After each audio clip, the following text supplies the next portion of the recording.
Hi everyone, it's Lisa Brown with InkandInspirations.com, and welcome to the last week of our 12 weeks of Halloween for 2018.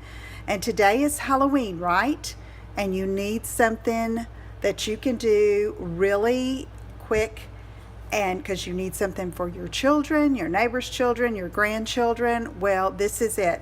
Okay, so this is just one I've made with, I had some designer paper left. This is the Toil and Trouble Designer Series paper, and then I used this little tag from Seasonal Chums that's in the annual catalog.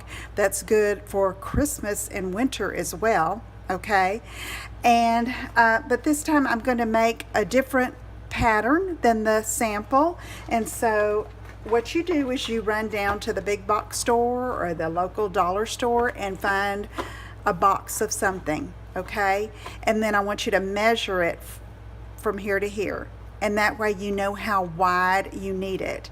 And this is about 4 inches this way, so a 12-inch piece of designer paper is going to wrap completely around that. Now, needless to say, if you have a smaller box, you won't need that long, but measure here to here and then wrap it to see how much you need. So I did that, and I was able to cut this in half at 6 inches, and I have a little bit of the border sticking out on the edge. And then I wrapped it around like this, and I wanted to just pull it over where one side would overlap the other, and it would just slip right off like a sleeve. Okay, so I'm not going to adhere this first bottom part down, but I have some tear and tape over here on this side, and I'm just going to pull that out. Use a strong adhesive that's going to hold this for you, and wrap it. And presto chango, you've got a cute little gift right there. Okay, but let's dress it up just a little bit. You don't need anything that's going to take you too much time. I know it's Halloween, so what I did is I found a sentiment.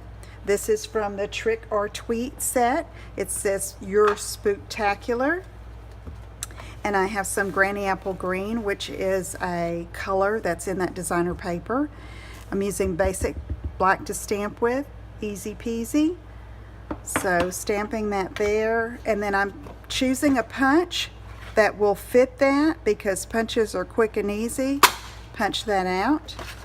Okay, and then I have a Stampin' sponge wedge that's already inked up with black ink, and I'm going to go around that. Okay. Make it spooky, eerie, and look cute. Alright, so now I want to back that. I don't want to just stick that on there like that. Find another punch that'll go behind it. This is a 1 3/4 inch circle punch. Again, sponge around it quickly and easily, and then adhere it down. Well, I have some fast fuse left, so I'm using that because it's on my desk. All right, now I still want some black behind that, so I want a larger punch that's going to show behind both of those other punches, so I'm using this Starburst punch.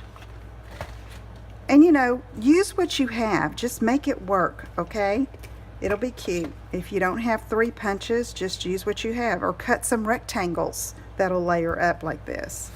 Okay, and then we're just going to put that right there in the center. Yep, I think I'm going to center it. Don't think too much about it, just do it. It's going to be cute. All right, and then if you have some ribbon or twine that you can put around to dress it up even more, let's just tie a knot this time, because you know you love this ribbon and you're probably running out of it if you've been using it. Okay, let's tie that knot. Okay, trim it off, and there you go. Cute, isn't it? Okay, so here's the other one. Use what you have.